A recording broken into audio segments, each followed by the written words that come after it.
Hi, welcome to NDE TV. I'm Peggy Robinson. Today's guest is Curtis Childs, and he's not a near-death experiencer, correct? That's right. You are a person of all your own, I think. You're like a self-made man in what you've taken with the Swedenborg interest and just taken off with it. And you have a lot to share. You have your own podcast. That's right. Yep. I have a channel here on YouTube. It's called Off the Left Eye. And while I haven't had my own near-death experience, I have been spending the last 20 years getting really deeply immersed in what is, I think, the longest set of spiritual experiences ever recorded. And that's Emanuel Swedenborg, who I'm sure we'll talk about in a minute. But I am also a fan of near-death experiences of all kinds. I've read up on all those things and found not just that it's entertaining, but that it makes my life better in a lot of different ways. So I love spiritual content, and I think that anyone who's interested in near-death experiences at all has got to know about Swedenborg, because his whole situation actually gives me the framework to understand what everyone's talking about in their near-death experiences and kind of pull that picture together. So I think if you like NDEs, you've got to give Swedenborg a shot.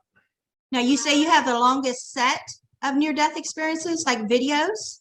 No, so Swedenborg was, so I'll give you a little bit of basic background on him. He was a celebrity in his day. He was living in the 1700s, and he was very successful at just about everything.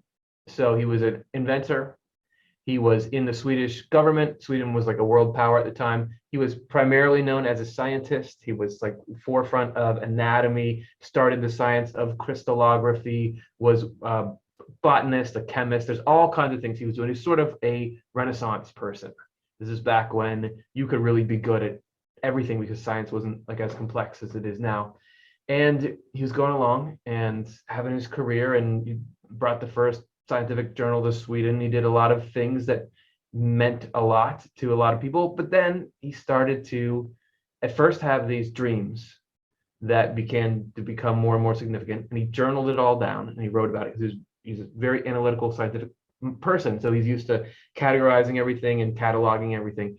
But then he started to have what we would now call spiritual experiences, or spiritually transformative experiences and out-of-body experiences. And he started to have those every day, and to the point where he could pretty much go and do anything he wanted. And it stayed like that for 30 years, for the last 30 years of his life.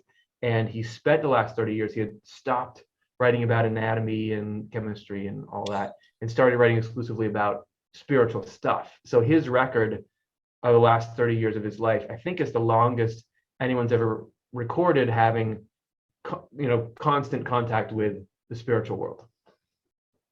Which I assume that upset a Christian world view. Yeah, so Swedenborg was living in a theocracy, so the government was Christian, and his works actually got put on trial because they were heresy. He was saying all kinds of things that you're not supposed to say, like that people who aren't Christians could go to heaven if they lived a good life and lived based on what they believed. He was saying that angels are around us and you can speak with them, and that the spiritual world is present all the time. He was saying a lot of things that now I think a lot of people, including a lot of Christians, would say, but back in those days it was shocking to people. And it's considered witchcraft, probably. Oh yeah, and also just a lot. Think about him being a scientist and being in that community, and then he started saying, "Well, I'm talking to angels and things." They made fun of him. They ostracized him. It was something that totally tanked his career. He was doing really well, but he believed in it strongly enough that he felt like, "Oh, this is the point. This is what all my scientific studies have been leading me to. I had to get this understanding of how the physical world works, so that now you could get this really clear understanding of how all the spiritual stuff works." Like with the near-death experiences, what I love about adding those with Swedenborg is people will say, "Oh, this is what happened. I had this experience, and there was these beings, and they radiated light, and they communicated telepathically." And Swedenborg can tell you why that is and how that fits into the bigger picture that includes things like the Bible and Jesus, and even all the different religions around the world. If Stephen Hawking would have done that, it would have been the greatest thing in the world. That's exactly right. I was trying to think of, when I try to give examples of what was the Swedenborg thing like, it'd be like if Stephen Hawking had woken up one day and said, oh, I've just started to talk to spirits and angels, and I'm going to devote the rest of my career to exploring that world and describing it. So yeah, that's a great example. This guy was just living in the wrong century. Right. Okay. So I didn't mean to interrupt you or throw you off there. I don't think so. I think that's about it. I mean, Okay. I could go on and on about it, but yeah, what should we chat about next? Oh, okay. Okay. I just thought she was on a roll there. So okay. Let me bring you back. So you got into this. I think I saw something where like you had some depression, Yes. and you come across Stephen Borg's work, and it helped you out of that, and it gave you basically a guide to live by. Yes. That's when it became real to me. I knew of Swedenborg. My parents were readers of Swedenborg. Like, this was something that was in the water for me. But it was when I really started to struggle with my own inner world, like my thoughts and my feelings. And I started to have this big bout of what you would now, I think I got diagnosed with depression and anxiety. I didn't know what to call it back then. I was like 18, 19 when it started. And I really started to need help. And I was looking for it in all these places. And I was reading near-death experiences. I was doing things. But that it was through that, and kind of through the struggles I was getting there, and the way that was kind of opening me up to what life is about, I really started to see the things that Swedenborg was writing, which before were kind of obscure to me and seemed a little far off or too static or something. I began to see that this is real. And this is talking about, while it's talking about the spiritual world, and it's talking about things that seem like they're only for people who've had these big experiences, this is stuff that's playing out in your mind and your heart all the time, every day. So the explanation of the world that he gives, like, I would call it the whole picture. He tells you about not just that there's a spiritual world, but how it interacts with the physical world, and how that side of things with spirits and angels affects how you think day to day, why you are like the way that you are, but also what you can do to navigate the confusing world that is life. All that had a huge impact on me, and it was the best tools. They were the best tools I ever found. And from that, like, when you find something that makes a big difference for you, you feel like, oh, I need to tell people about this. If a lot of people are sad and hurting and scared and in pain in some way. And when I was that way, this is what helped me. So I want to make sure that people can have access to that. But it's not something, Swedenborg is not something that a lot of people are going to just pick up off the shelf and open it up and it's love at first sight, because it can be technical, it can be dense, it can be, it's long. For some people, it's too weird because he's talking about, right, spirits and angels and things. For some people, it's too Christian because he's described as a Christian mystic. He'll talk a lot about the Bible. He'll talk a lot about Jesus. And it's rare that you get someone who's willing to tolerate both. And then there's people who just think, oh, this is just boring, it's nothing. But what I firmly believe is that for almost everyone, there's stuff of value in there. And so what we've been doing on my channel is diving in there, understanding it, bringing it back, and telling it in a way that's easy enough and quick enough to understand that people will stop and say, oh, maybe I should check that out. And it's maybe not going to be for everyone, but what I've noticed is that a lot of people are getting the same kind of help out of it that I got. So I want to keep doing it. Are you finding your audience is a mix of Christian and like the New Age, or? Yep. There's a couple of things that I learned since I got online, and we started doing this channel in 2010, like the end of 2010, which is a million years ago in internet time. Yeah. And before then, I kind of thought that the world was generally broken into these big religious groups. Oh, you have your Christians are here, and then your atheists are here, and your Muslims are here. But it's such a spectrum. People have all different combinations of beliefs, and everybody's really got their own unique take on it. So I was surprised by the diversity of belief that's actually out there, and surprised how many different kinds of people were finding value in Swedenborg's message. So it's absolutely a mix. We got people on there who are Christians and are worried, like, are you mentioning Jesus enough? Is this okay? Do I need to ask my pastor if I can really watch your videos? Yeah. All the way to people who had some kind of negative experience with Christianity growing up and are saying, I don't want to hear anything about religion. I don't want to hear anything about the Bible. But yet those people are both like coming together and like, oh, well, this makes sense. I like this. I do that. So it is an amazing swath of people. And I think it's because there are spiritual truths that are deep enough that people resonate with them regardless of where they're coming from. And that everybody's, God is trying to get it so that people can find him through all these different ways. So I really sort of see that happening through the magic of YouTube. That's exactly where I'm at with near-death experiences. I kind of feel like I'm trying to be a bridge, which I don't know if it's possible, for, the extreme left, the extreme right, extreme Christians and churchgoers, and then the extreme atheists, to find a common ground to where what is just natural in this world as far as spirituality to all of us, if we all pray, despite wherever you're at on that line, miracles can happen.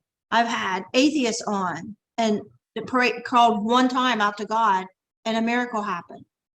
And then I have people that say that want to come on and on both sides and preach, this is this way, this way, this way, this way, on both sides.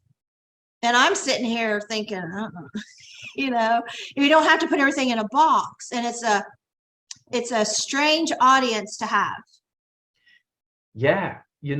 Something that Swedenborg says that I find helps me navigate that is that a lot of people think that it's concepts that matter. What are my beliefs about life? That's what the most important thing is. But Swedenborg asserted over and over that actually there's two parts to a person. There's essentially their will, or what they love and what they're trying to do, their intentions. And then there's their intellect, or their wisdom, which includes your belief system. What you love makes you who you are. So if, let's say, I'm a spiritual kind of religious kind of guy who's into Swedenborg's ideas, and I'm trying, and my motivation is to try to help people because I know that I would want them to do that for me. And let's say there's somebody else who has very different Christian ideas or atheist ideas, but they're also trying to help people because that's what they would want them to do for them. We have more in common than we have different, because it's actually the will that makes you who you are and actually forms what your spirit is like. And Swedenborg said that in the afterlife, he says, nobody asks what your religion was, they ask what your life was like, because you can have people who profess to have a certain set of beliefs, but it doesn't match their motivations. And people who have similar motivations get along there. So yeah, it doesn't matter. It doesn't matter really if you're even talking to somebody. You're really not looking for, well, what are they thinking? You're really like, what are they trying to do?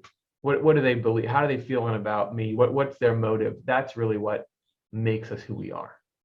I was in a Christian church one time. A friend that I worked with at the hospital invited me and my family, and I was trying to like it. I was, it was very different for me.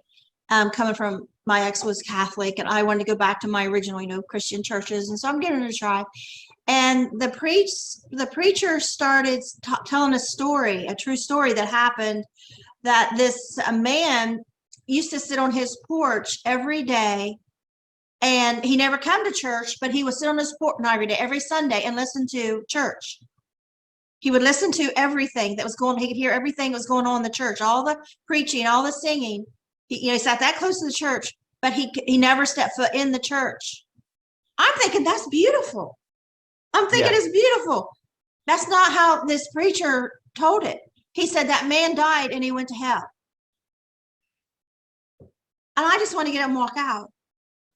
I'm like, how could you say, you don't know that? And I don't believe that. I'm sitting there thinking, how beautiful that this man, whatever reasons, maybe has social anxiety, maybe had a handicap, maybe whoever, what, that was just, maybe he got more out of it. Maybe he had attention deficit disorder. And like I have to sit in the front row of classes because I'll pick up everything else going on. And I have to just focus.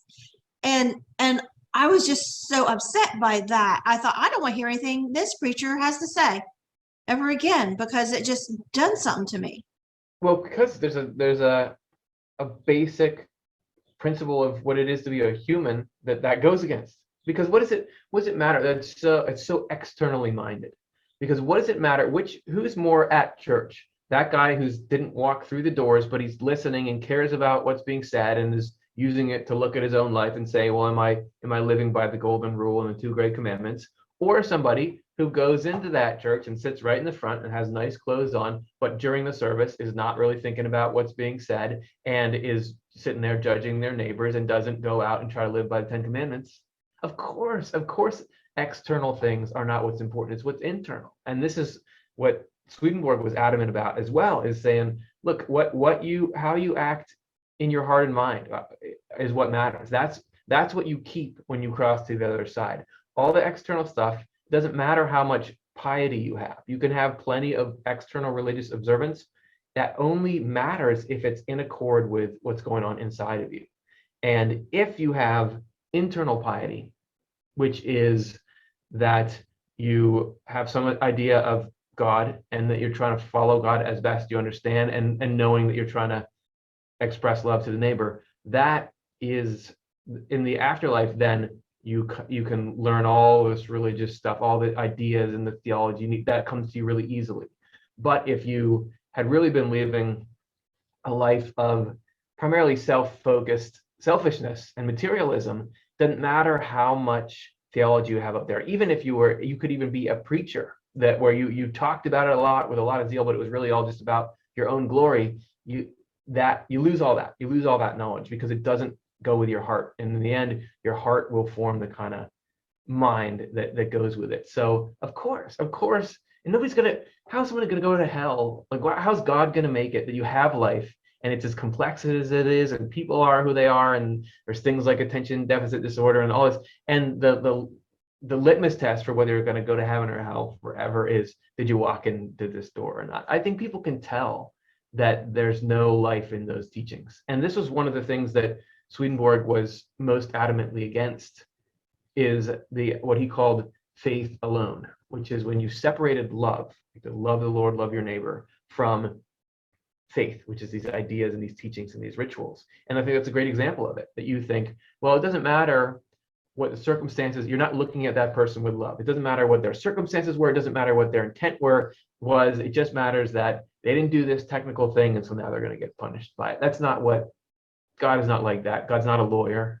So I remember someone said to me one time, he said, I don't know if I believe in God or not, but by God, I believe in my religion. It's just like, what? Yeah. Sorry, can we redefine terms here? Like, what does that even mean? And I remember, you know what? Okay. Sorry to cut you off, but you know what that usually is that the religion is actually just about yourself. And if I'm not sure if I believe in God, because what I really believe in is myself. Swedenborg says that there's 2 fundamental things that can motivate us that are in opposition. One is love of our own self-image, or love of power, you could call it. And the other one is love of doing good things, it's the same as love of God, because this is what God commanded us to do. So you can have a lot of religious trappings in your life. You can have all that stuff, but really, what does all that do? It's serving your love of your own reputation and power. Because now I don't like these people over here, and I can say, well, not only do I not like you, but God doesn't like you either, and I can use this to push you down and do all kinds of stuff. And that's where you could get a statement like that coming out. I believe my religion, I don't know if God exists, but I know because I have this sense that actually the top of my religion is me, because my religion is a tool by which I go and put myself above other people. But that's why Jesus was so angry at the Pharisees all the time. That's the only people he really argued with, because that's what they were doing. They were taking what is supposed to be the thing that leads people to God and using it for their own ends. So they were not only harming other people in the way that they treated them, but they were destroying the means by which God is trying to reach people. So you can't do that. That's not good. Beautiful thing I did see in a church one time. I was going to a Catholic church, and we put on big spaghetti dinners, made a lot of money for things. And the Baptist church right across the road from the Catholic church burnt down. And we had a huge spaghetti dinner, which I had 9 adopted kids. So we did most of the cooking and waitressing and things. And all of that money was sent to that Baptist church. And I thought, now that's what religion is supposed to be. That's beautiful. It is. Yeah, because that is an expression of love, and without a sense of self-reward in it. Because if Jesus was saying, if you just do good to people who do good to you, then what's in it? What's that composed of?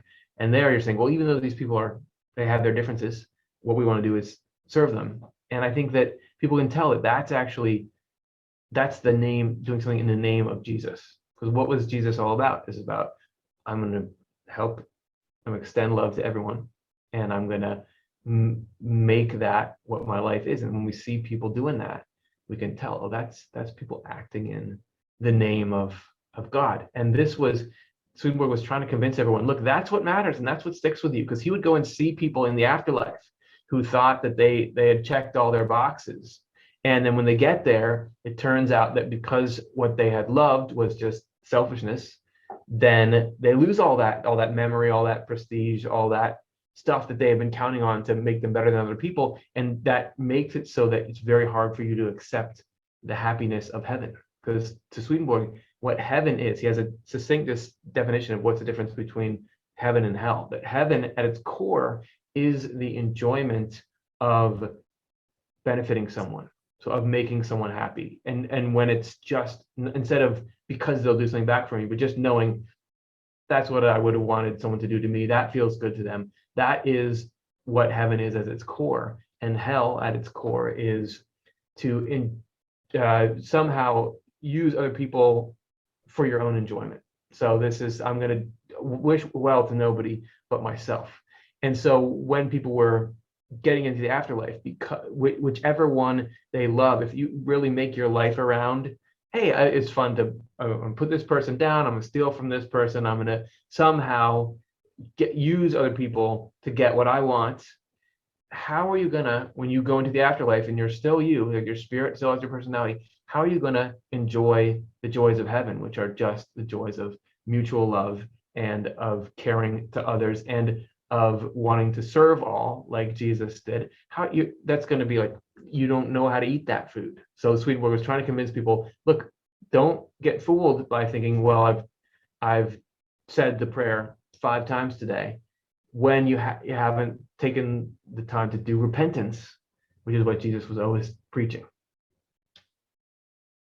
I remember as a teenager, I went to church with my grandma, and I credit her for making a church bus come and get our kids, get us 5 kids and take us to church because our parents didn't go, so I credit her with my Christianity. But when I was a teenager, I was with her at church, and she says, hold on, we're going to wait here afterwards after everybody left.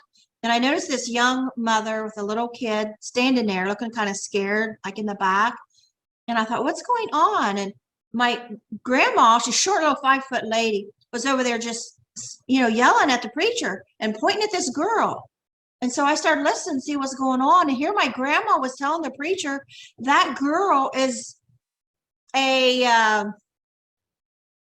not a loose woman. I can't say the word, right? A loose woman and a child out of wedlock and should not be allowed to come to this church. And I went over to the girl, like, I'm so sorry. That's my grandma, and I'm so ashamed of her. And that's just awful. And you're allowed to come here. And it's okay. It's okay. And she took it so well. She could tell it upset her, but she was standing there. I would have run out of the door crying. But she was standing there patiently because the preacher was then telling my grandma why she should be there. Yeah. But I was so embarrassed that what my grandma would do. I couldn't believe she was that mean. Yeah. You know, and she was what people always refer to as Bible thumper. You know, it had to be this way and that way, and you had to be that way. And she was the most unloving person. And it reflected onto my mother's inability to love as a parent, and my cousins, their parents' issues. And it, you know, and we didn't know this, you know, not until now that we're older, you know, that we all get together and compare notes and where this come from. And it was that grandmother that just was a strict and Christian, but what the one on the extreme of the Christians, you know, that everybody doesn't like. And so, you know, I can sit here and say what I don't like about atheists or, you know, the far new age or whatever, but we're all at fault in so many ways. Yeah. And yeah, with it, that if the love's not there, then it doesn't matter what the ideas or the belief system is. It's Swedenborg. So he would report getting to speak with angels in the afterlife.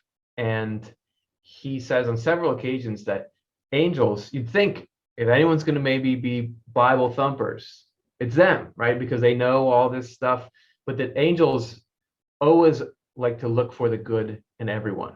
And he says, if they see things that are not good, they put a good interpretation on it, because that they're only interested in looking for the good things, encouraging the good things. It's actually people who are absorbed in what I was calling hell before, people who are in this more evil state that are interested in criticizing everyone and pointing out those flaws. And so you can just tell in yourself, like when I'm in a state where I'm kind of in my selfish mode, I look around and I see, oh yeah, this was wrong with this person, that's what's wrong with that person, they didn't compliment me on this, so I'm mad at them now.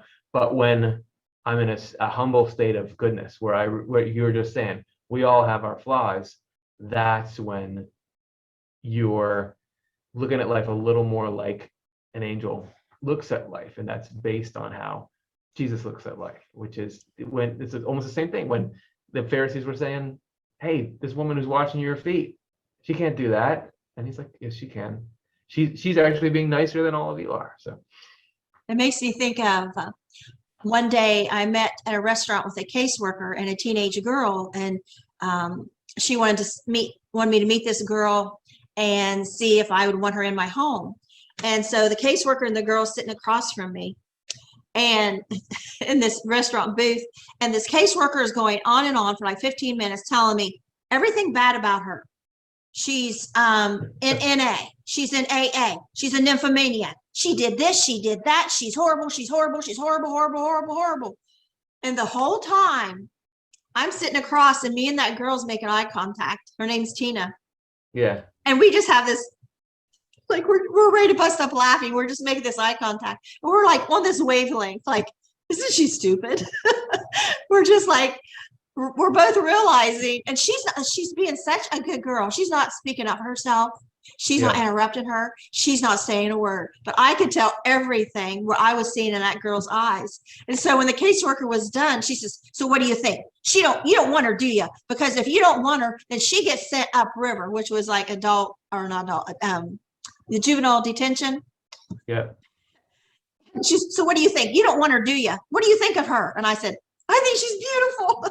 And the girl and I bust up laughing, and she came home with me, and oh my gosh, she's a sweetheart, absolute sweetheart. Yeah, she did all those things. You know, she did all those things, but that wasn't her. You know, that was her reacting to her surroundings. And she come in my home, and she started wanting to dress like me and act like me, and we just become best friends. You know, foster kids get clothing allotment, And so you get it and you take them and pick out your clothes at the store. And she says, I want you to pick out clothes. I want you to have clothes. I'll buy my own clothes, honey. You know, she was that sweet. Yeah. So that, and because you can't just look at people on paper and think, you know, well, she did this, she checked these boxes, so that means she's like that. Swedenborg says that when angels can see 1,000 people do the same thing, but it looks 1,000 different ways spiritually, because you never know what's people's environment, what's their motivation, what's really going on with them. So what you were seeing is, yeah, well, there's all this stuff about her, but I can tell that she's nice. Like she's trying to do what's good, and that's the core of everything. You know, that is what makes us, that is spiritual growth, that is regeneration or repentance, is I'm trying to be good.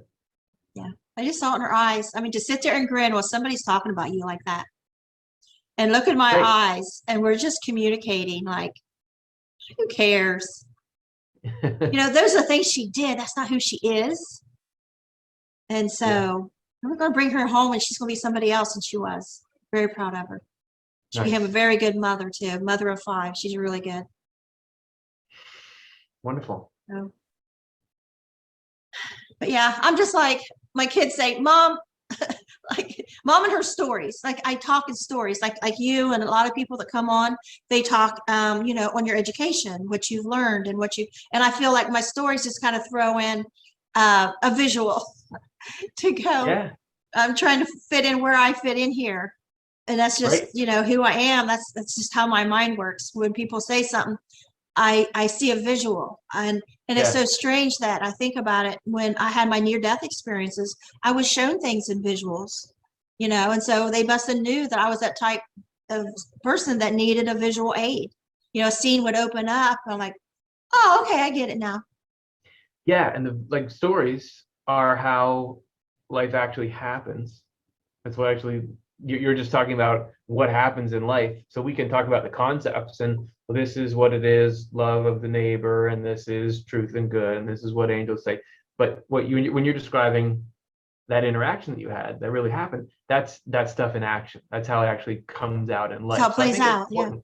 Yeah, and that's even Swedenborg. He would tell these stories as well. He would call them what's now translated memorable relations, and it would be, okay, I've told you a bunch of ideas and theories and facts. Here's a story of when I went and visited this part of heaven, and here's what happened. And he'd always be trying to teach you something through it. But I think storytelling has been a really powerful way of communicating. Why the whole Bible is in stories.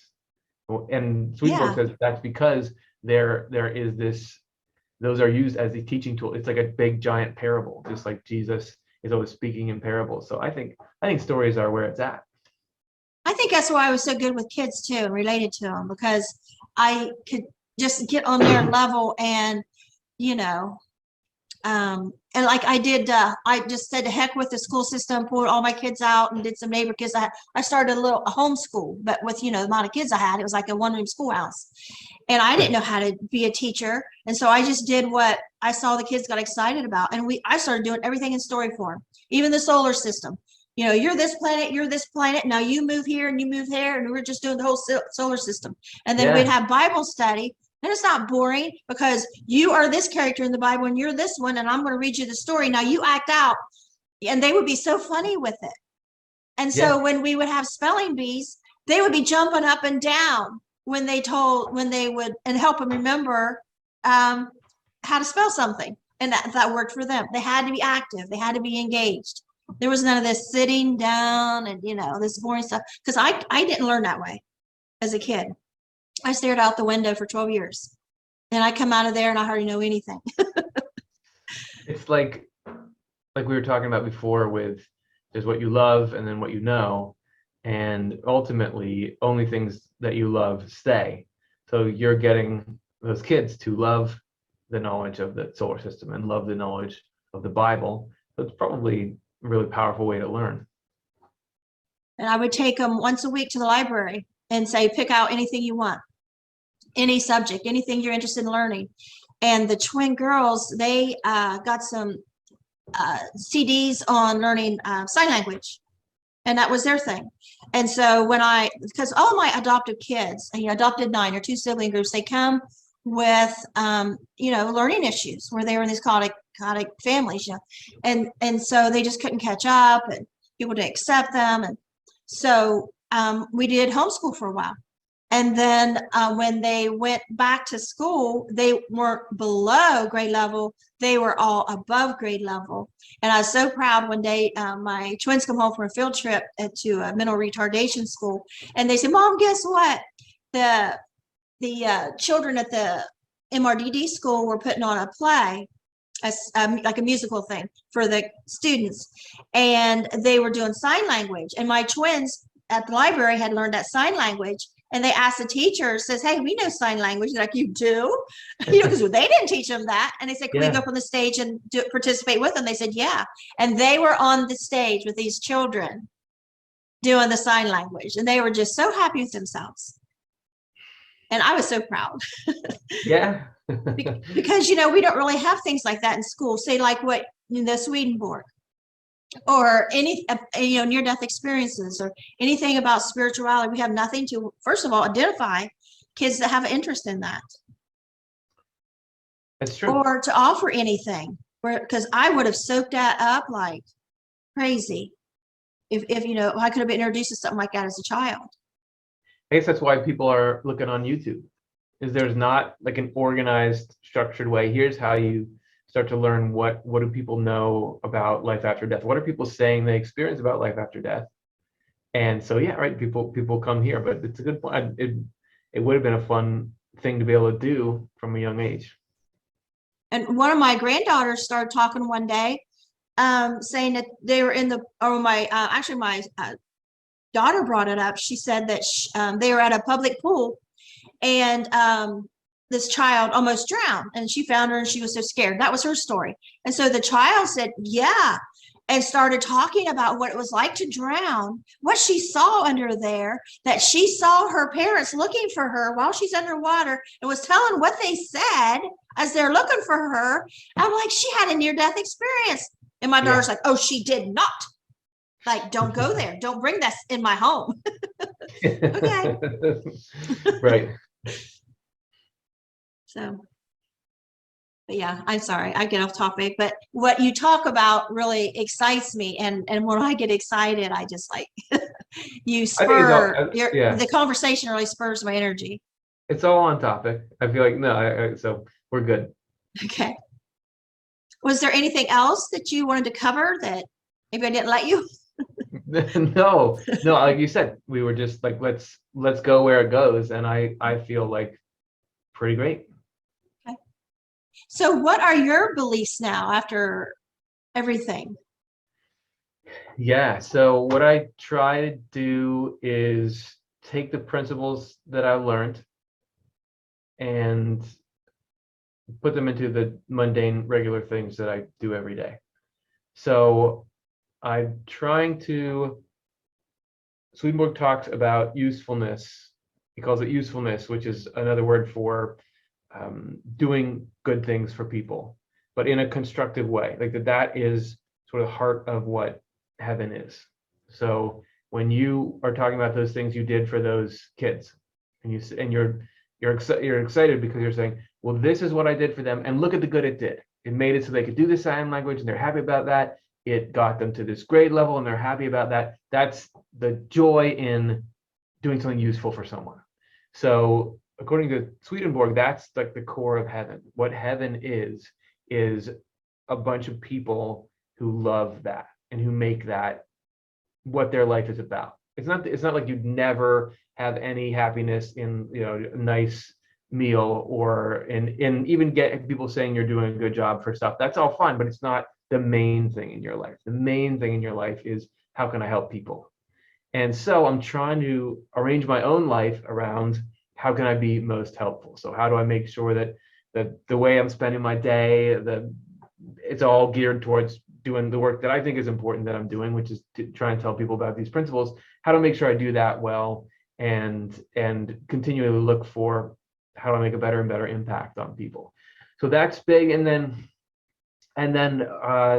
the flip side of that is trying to look for where are there things that I want to do that I know are harmful, and look at those and try to, not because someone else told me do or don't do this, but just really when I look at myself, like I shouldn't act like that. I shouldn't be like that, and take one thing at a time and just try to not do it when it comes up. Ask God for help with that, and in that way, come more and more to focus on what's good. So it comes down to really basic stuff. Like I'll read a lot extensively from Swedenborg and other things, and there's really complex ideas that go along with that, which I find really helpful and useful. But I try to boil it all down into that stuff. All the spiritual experiences that I've ever encountered can really be teaching us about what do I do today? You know, how do I conduct myself as I get my daughter ready for school, or as I'm interacting with people at work? How do I make it so more and more I'm doing what is useful and working to enjoy that, and not spending my time enjoying things that are harmful instead of useful. So that's like my basic operating mode. It's a constant observation of ourselves on how we're doing, isn't it? Yeah. Yeah, it is. And I feel like you never totally know. And this is even something Swedenborg says, is just like you can never really know what somebody else's spiritual state is. It doesn't matter how nasty they appear or how nice they appear. You never know for sure. Only God knows what's really going on in somebody's heart and mind. And so it's the same in a lot of ways for ourselves. I'm never going to be able to, down to like a microscopic level, know how good am I right now? How much am I doing something? But I can make an effort, and I can have a general picture, and engage, not get overly caught up in it, but I can sometimes get excited about, I get a chance to improve myself today. I can, and Swedenborg says it's all God that's doing it. So God is improving us if we step out of the way and let him do it. But every day is an opportunity to do that. It's an opportunity to do a little more, try to work to live by what I believe to be the right thing to do. So it's constant, but it can be fun at times. And we can be so wrong sometimes when we think we're so right in what we're doing, and society can tell us we're right in what we're doing. And then something can happen, just slam us in the face, and you see how wrong that actually is. My biggest moment like that is very deep and personal, is, like I say, I had 60 foster kids, 16 years. That was who I was. As investigator for children's services, I handled 75% of the cases, and I decided I wanted to go to law school.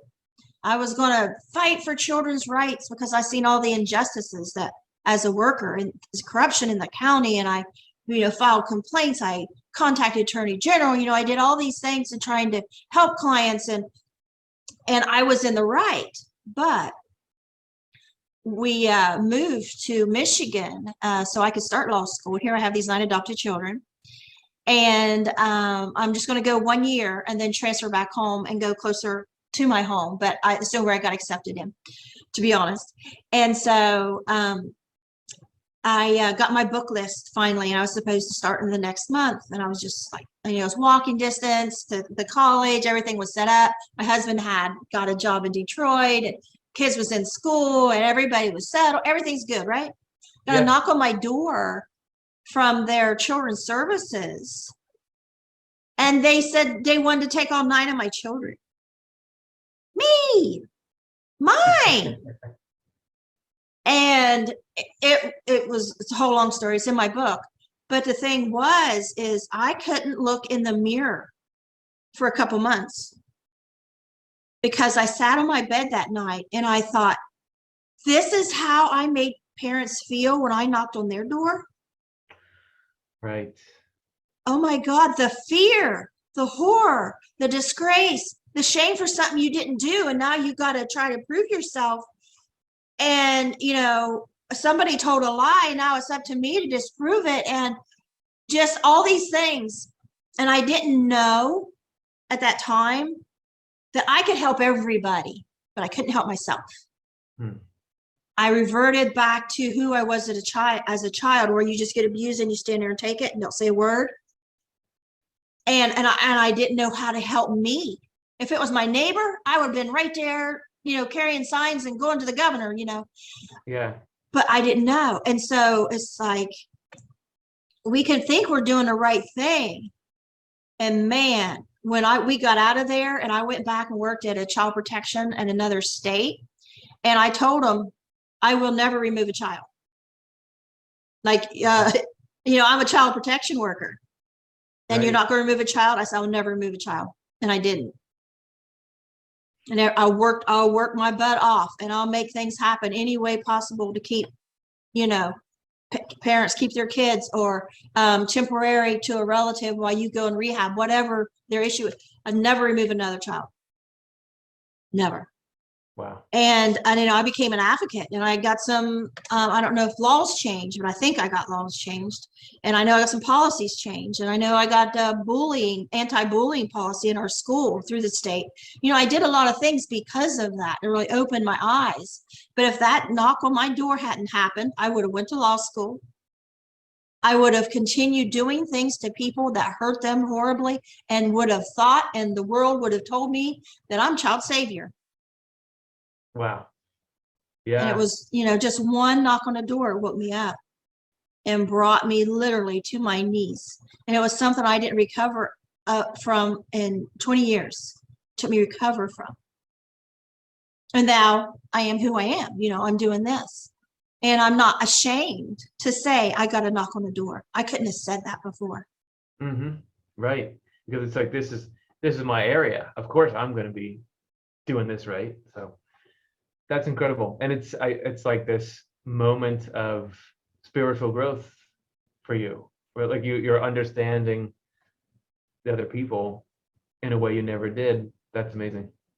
And spiritually, I grabbed my husband. I wanted to pull his knees to the ground, in our bedroom, the foot of our bed. Get down here and pray with me. I never asked him that before.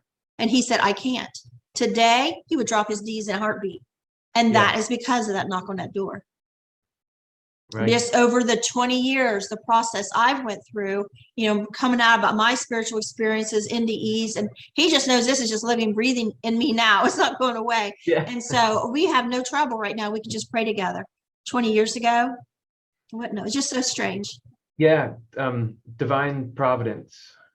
Swedenborg talks about divine providence, which is the way that God arranges life, basically, and that we usually at a time can't see the plan and what it's doing for us, but when we look back, you can see, oh yeah, that looks like there was a plan there. So it sort of sounds like that's what you're, at the time it was like, oh no, this is terrible, this is not what I would have wanted to happen. But now it sounds like you wouldn't trade that because of what it taught you and who it made you today. And I even said to God many, many times over probably the next 10 years after that, God, I could always find the good in any event that happened. You could always find this over this. I never will. I never will. Now I can say I do. Wow. That's great. Well, I really appreciate getting to hear that, because it's inspiring to think that you can learn so much from the thing you didn't want to have happen. So I don't know if we helped our audience today understand anything. Well, if we didn't, I feel like I understand more than when we started. But if people want to know more about the Swedenborg thing, our YouTube channel is called Off the Left Eye, and that's from a story of Swedenborg's own near-death experience. And we got like 1,000 videos on there where we go in and out, in depth into all that stuff. So there's plenty there, youtube.com/offtheLeftEye. But I really feel like getting to hear what's going on in your life, Pegi, and see the things working for you. I mean, that's really powerful to me. So I appreciate getting this chance. And you're more like, I think of like the intelligent end. There are people that want to read, they want to learn, they want to listen, where somebody like me, like that's just not my best thing here, and reading, I have trouble with reading comprehension. I have to take notes on anything. In lecture, I take notes and I have to read it over and over and over. It just takes a lot for things to get in. But if it's in a story, I get it. I have to feel it in my heart through a story to get it. And so we all learn in different ways. And I think it's great that there's all different kinds of podcasts that they can learn this stuff in the way that it suits them. And if they want the new age, well, this is over here. If you want the really Christian, well, that's over there. If you want something down the middle, where you got me and you. And then we're even still, even though we're there in the middle, we still have different ways of presenting it. It's just, nothing has to fit in a box and say this is going to work for everybody, because there's too many dang gone people in the world.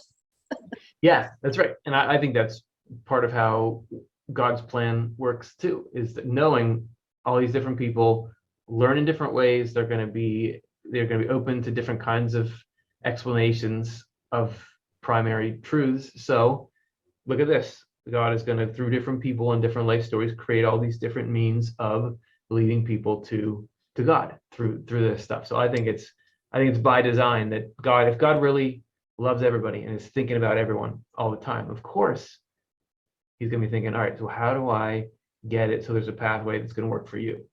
I think that's what he's doing with all these different means of reaching people.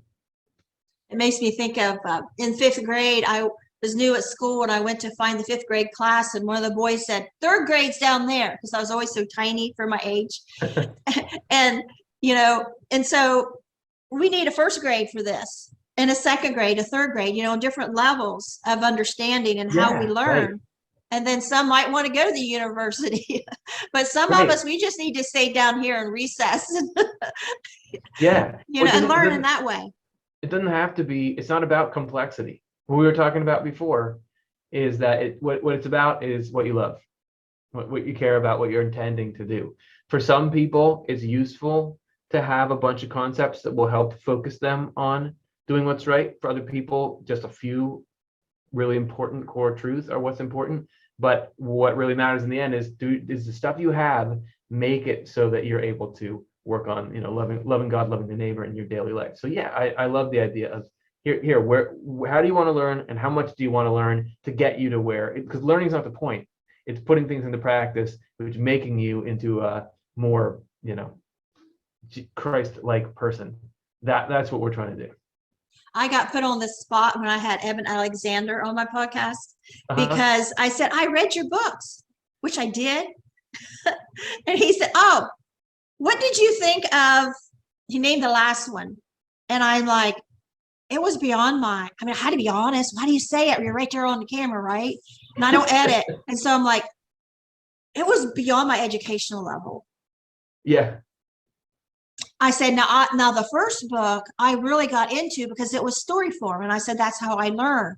The part where he gets the picture of his sister that's passed away that he never met because he was adopted at birth, and realized that was the angel on that butterfly wing. I said, I'll never forget that part. I felt like I was right in the room with him when he discovered that and was feeling all those emotions about it. That I will never forget. The other stuff, it wouldn't go in. I really wanted it to. It just don't go and stick. So. Yeah. So what? I'll go watch the tape of it, but that's what I'm like. Well, I read it, but I don't know what you're talking about.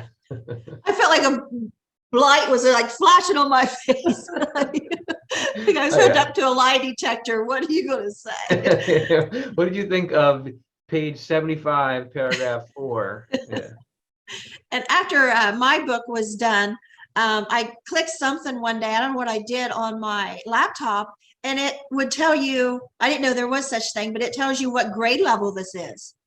And it was 5th grade. And that is probably my education, even though I graduated from Ohio University and was accepted to law school. And I did go to a graduate law program at Ohio, at Capitol in Ohio.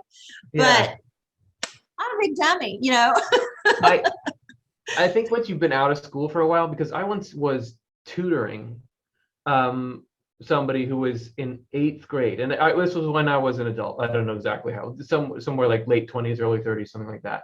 And I was supposed to tutor this person in their 8th grade math. And I thought, okay, great. I was pretty good at math in school. I'll be able to do this. And I didn't know how to do any of the stuff that they needed to do. And so I would just kind of say, well, do you know how to do it? And eventually she would like, oh yeah, you do this and that. But all that stuff I'd probably known it at one point, but it went back out the window. I was really surprised when I got hired on at the women's maximum security prison. It was brand new. It just opened. They were just hiring new staff, and I was hired to be a correctional counselor. And we were given tests. Now, this was nothing you could study for. You were, I mean, maybe if people worked in prisons before and had something, I don't know, but I had no, you know, I'd worked in children's services and at a hospital and different things. And so they gave us these tests, this great big room full of people, and hostage negotiations. I got the highest score they ever had. And get the whole time they've given that test, I got the highest score. And I'm thinking, I'm such a dummy, but there's just some things I know. You know, like you could ask me stuff about science and history, and I would feel so stupid. Like I don't even know capitals of most states and stuff. Like I have to ask my husband so many dumb questions. And but it was things that you can't be taught. It was just something, you know, how would you handle this? And they said I got the highest score. I didn't know I had the highest score until later on when it was in the actual academy, and I had a trouble with their shoot don't shoot test. And it's only 10 questions, and then it's real simple. I knew what the answer they wanted was, but I didn't agree to the answer, because if you're going to work in a prison, you have all of the tests you take goes into a file, and if you ever mess up, break a rule, that file will be brought into court and say, here, right here, you were taught. You knew better. And I said, first of all, I'm a counselor, so I'm not going to be trained to shoot a weapon at all. So I shouldn't have to take this test, but you're making me take it. And I'm telling you on this question and on this question, I would not shoot. And they said, well, take it again. I thought I'm going to answer the same way. I answered the same way. And so they called me down in the office and they said, if you've aced everything. And that's when they pulled up and looked on the screen and they said, you got the highest score we've ever had on hostage negotiations. But if you failed this, like 10 questions, he said, we'll drive you home tonight. Because it's the place you stayed at during the week of the academy. And so then they said, well, we'll let you explain your answers.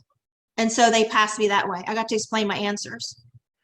And what's going on now, ever since George Floyd, that's the whole essence of all this is shoot, don't shoot. The problem is that test, shoot, don't shoot. What they're being taught on when to shoot and not to shoot. That is the problem right there. And that is the problem I had on that test. And, that was 2003, 2002, December 2002, beginning of 2003. So I told him right then, this is a problem. You should not shoot in this situation and in this situation. And I knew I was right. And I'll tell you the truth. People won't believe me. I don't care. When I had to go in and do the third test and explain my answers, I was standing outside the office in this hall, in this basement by myself, waiting for this judgment. What was going to happen here to me? And all of a sudden, I felt Jesus beside me, standing there beside me, giggling. Kind of like me and that girl, Tina, I was talking about. How we just looked at each other and just kind of giggled. Like this woman saying all these horrible things. And we're looking at each other thinking, nah. And it was just like that kind of giggle, like, nah. Like it was going to be okay. Just and like Jesus was laughing. He loved how I was standing up to him. I felt that, and it gave me strength. You're gonna be okay. This is the small stuff. Don't sweat it. That's great. So it's been really nice. You just like really energized me, and gave me a lot to think about. And so I hope people go to your channel and see what's there, because I've watched some of it. It's very interesting. Thanks, Peggy. This was a lot of fun getting to talk to you. Thanks for having me on, and thanks for the work that you're doing, sharing this important stuff with the world. You too. All right. All right. Bye-bye.